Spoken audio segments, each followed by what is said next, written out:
खबर दिल्ली से है, जहां सीबीआई और ईडी की ताबड़तोड़ कार्रवाई को लेकर दिल्ली के सीएम अरविंद केजरीवाल ने एक बार फिर सवाल खड़े किए हैं। सीएम केजरीवाल ने ट्वीट कर कहा कि 3 महीने में सीबीआई और प्रवर्तन निदेशालय की ओर से 500 से ज्यादा छापेमारी की गई है, वो भी मनीष सिसोदिया के खिलाफ सबूत ढूंढने के लिए।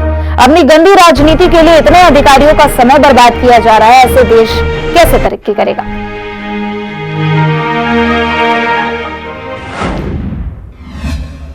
दिल्ली के उप मुख्यमंत्री मनीष सिसोदिया ने दिल्ली नगर निगम में कथित 6000 करोड़ के घोटाले को लेकर उपराज्यपाल विनय कुमार सक्सेना पर निशाना साधा है। उन्होंने उपराज्यपाल से सवाल पूछा है कि भाजपा की एमसीडी में हुए 6000 करोड़ रुपए के घोटाले की जांच के आदेश उन्होंने क्यों नहीं दिए। बीजेपी कह रही है कि दिल्ली में एक के बाद एक घोटालों की जांच से आम आदमी पार्टी तिलमिला गई है। वहीं कांग्रेस आम आदमी पार्टी और बीजेपी दोनों को ही कटघरे में खड़ा कर रही है। देखिए रिपोर्ट।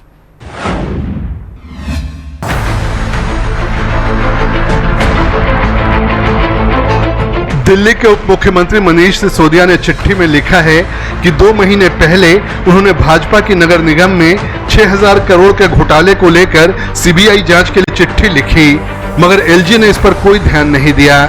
चिट्ठी में सिसोदिया के घर पर सीबीआई के छापे डालने, जांच में कुछ नहीं मिलने की भी बात है। सिसोदिया के मुताबिक उपराज्यपाल का ध्यान सिर्फ दिल्ली सरकार के कामों में हस्तक्षेप करना और रोज झूठी जांच कराना रह गया है। सिसोदिया ने चिट्ठी में दावा किया कि उनकी सरकार कट्टर ईमानदार है और किसी भी जांच से नहीं डरती। बीजेपी का कहना है कि दिल्ली सरकार में लगातार घोटालों की जांच से आम आदमी पार्टी घबरा गई है, इसलिए उलझुल चिट्ठियां लिख रही है और बयान दे रही है। जब से केजरीवाल सत्ता में आए हैं, घोटाले पे घोटाला, घोटाले पे घोटाला, डीटीसी हो वो घोटाला, जल बोर्ड हो वो घोटाला, आबकारी नीति हो वो घोटाला। कोई ऐसा डिपार्टमेंट नहीं है जो घोटालों की भेंट न चढ़ा हो। और घोटाले के साथ हवाला भी, घोटाला और हवाला दोनों एक साथ चल रहे हैं। तो ऐसी सरकार जो घोटालों में लिप्त है, अब उसकी जांच चल रही है तो तिलमिला रहे हैं, इधर उधर की बातें कर रहे हैं। अरे जांच में सवालों का जवाब दीजिए। नहीं, उनका कहना है सीबीआई की जांच भी होनी चाहिए। अगर वो कोई मुद्दा उठा रहे तो उस पर क्यों नहीं जांच की जाती? अगर उनके मुद्दों में तथ्य होगा तो उसकी भी जांच होगी।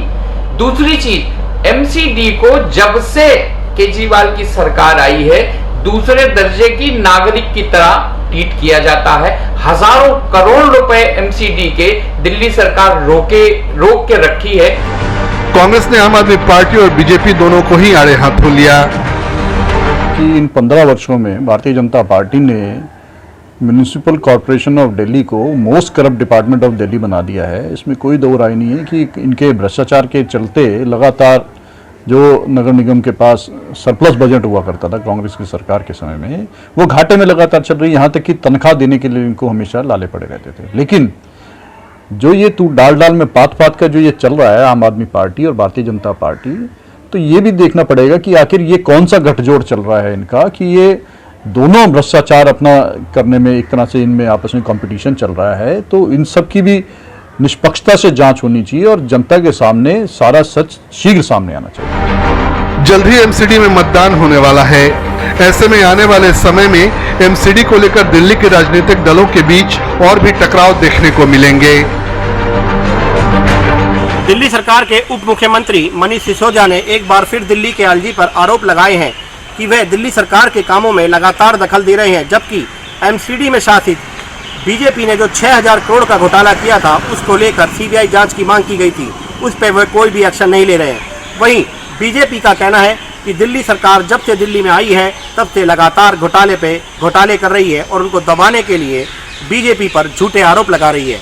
जबकि कांग्रेस का कहना है कि दोनों ही पार्टियां एक ही पहलू के बिंदु हैं और ये दोनों डाल पात चलते हैं।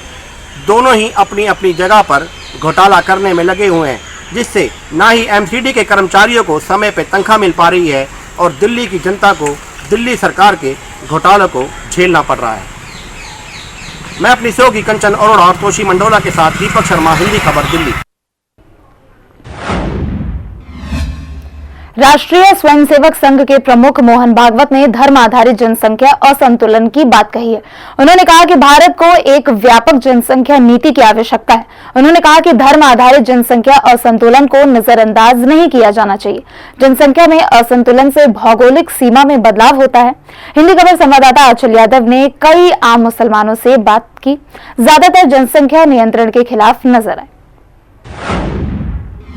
आरएसएस प्रमुख मोहन भागवत जी के भाषण के बाद से जो दशहरे पर उन्होंने भाषण दिया था, कई मुद्दों पर चर्चा की और खास करके जनसंख्या नियंत्रण को लेकर उन्होंने जो चर्चा की, एक बार फिर से जनसंख्या नियंत्रण कानून लाने को लेकर मांग उठने लगी है। मुस्लिम वर्ग क्या चाहता है, सीधे उन लोगों से बात करते हैं, क्योंकि जनसंख्या नियंत्रण कानून देश के लिए इस वक्त बेहद जरूरी है, जिसको बार बार हिंदी खबर भी इस मुद्दे को लगातार उठाता आ रहा है।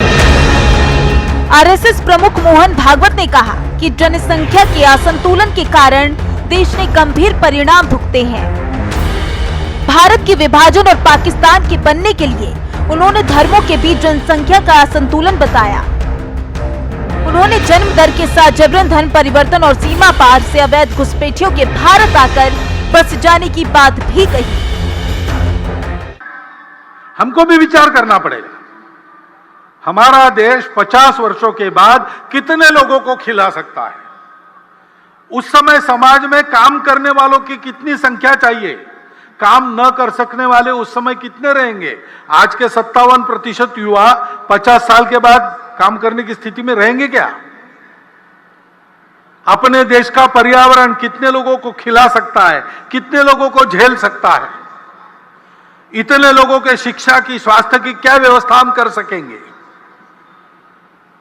इतने लोग काम करेंगे, रहेंगे भी, क्या क्या करना पड़ेगा। हालांकि ज्यादातर आम मुसलमानों का कहना है कि जनसंख्या नियंत्रण की कोई जरूरत नहीं है। दिक्कत कहाँ हो रही है? जनसंख्या बढ़ेगी, हिंदुस्तान का नाम रोशन होगा, और क्या होगा। अच्छा, और क्या? तो जनसंख्या नियंत्रण कानून नहीं आना चाहिए देश में? आना चाहिए, लेकिन क्या करें, बढ़ रही है तो उसको क्या करें, कैसे कम करें? अगर कानून आ जाएगा तो लोग लिमिट में बच्चे पैदा करेंगे। लिमिट का क्या मतलब इसमें बच्चे पैदा करने का? हाँ। जितना हो रहा होने दो। अच्छा, अब मान लो कल को आप ही के बच्चे हैं, आपके नाते पोते हों, ज्यादा होंगे तो शिक्षा नहीं मिल पाएगी, अच्छी स्वास्थ्य व्यवस्था नहीं मिल पाएगी, तो दिक्कत नहीं होगी। बहुत सारे स्कूल है, शिक्षा मिल जाएगी। हमारे हिसाब से तो गलत है। सबके पास सोच है, आदमी अपने सोच के हिसाब से करेगा कि उनकी सोच के हिसाब से करेगा। जिसको दिक्कत होगी वो अपने हिसाब से देखेगा कि हमें 2 पैदा करना है, 4 करना है, 6 करना है। ये मोहन भागवत का सोच गलत है। वो तो इंसान ही कंट्रोल कर सकता है ना। हाँ। तो उसके लिए तो कानून सरकार लाएगी ना। हाँ। सरकार को ही कानून लाना चाहिए ना। ये तो कोई मुझे ऐसा खास नहीं लगता इस चीज़ का। जब संख्या ही नहीं रहेगा तो हिंदुस्तान का पहचान क्या होगा? संख्या रहेगा तब तो हिंदुस्तान का पहचान होगा। सभी सुविधाएं आराम से मिल रही हैं? बिल्कुल मिल रहा है। कितने बच्चे आपके?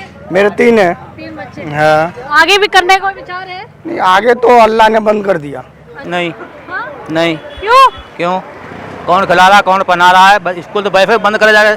2 बच्चे पैदा करे क्या होगा? कितने बच्चे आपके? 4। बच्चे। मैं 6 भाई बहन हूँ। 6 भाई। मेरे बाप 8 भाई बहन है। अच्छा, ये बताइए, अगर ज्यादा बच्चे होंगे रखेंगे कहाँ उनको? घर में रखेंगे। कौन कंपनी खाने दे रही है मुसलमानों को? कौन सी नौकरी दे रही है?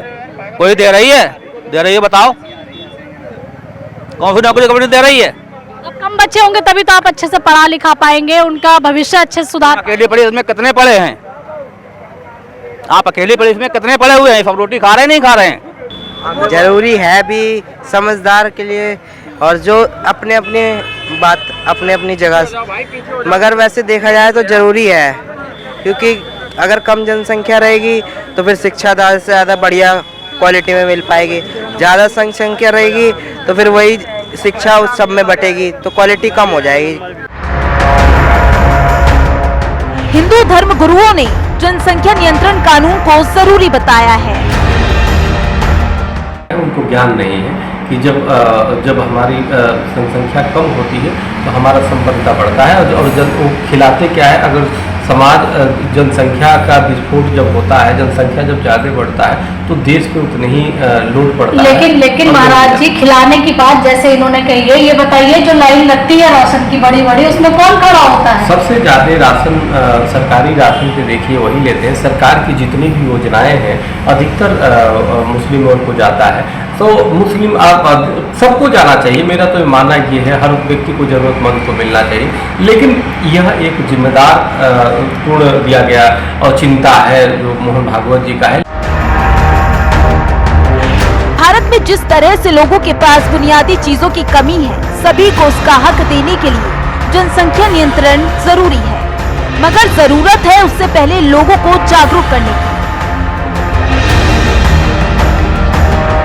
भागवत जी ने इस मुद्दे को उठाया, जिसके बाद से लगातार जनसंख्या नियंत्रण कानून लाने की मांग उठ चुकी है। लेकिन हम यहाँ पर नोएडा के सेक्टर 8-10 क्षेत्र में आए थे, यहाँ पर हमने लोगों से बातचीत की, मुस्लिमों से बातचीत की, जिनका को साफ तौर पर ये कहना, कुछ लोग कह रहे हैं कि हाँ ठीक है, कानून आना चाहिए, जरूरी है, लेकिन जो पहले लोग हैं वो बिल्कुल नहीं चाहते हैं कि जनसंख्या नियंत्रण कानून देश में बने। कैमराजीत के साथ आंचल यादव, हिंदी खबर, नोएडा। कांग्रेस की अंतरिम अध्यक्ष सोनिया गांधी ने भारत जोड़ो यात्रा में हिस्सा लिया। करीब 15 मिनट पैदल चलने के बाद राहुल गांधी ने उन्हें वापस भेज दिया, मगर आराम करने के बाद वह दोबारा भारत जोड़ो यात्रा में शामिल हो गई। दरअसल इंदिरा गांधी के वक्त से राजनीतिक संकट आने पर गांधी परिवार दक्षिण का रुख करता आया है। आज के दौर में जब पूरी कांग्रेस पर ही संकट के बादल हैं, ऐसे में एक बार फिर राहुल, सोनिया और प्रियंका गांधी भारत जोड़ो यात्रा के जरिए दक्षिण के भरोसे हैं। देखिए रिपोर्ट।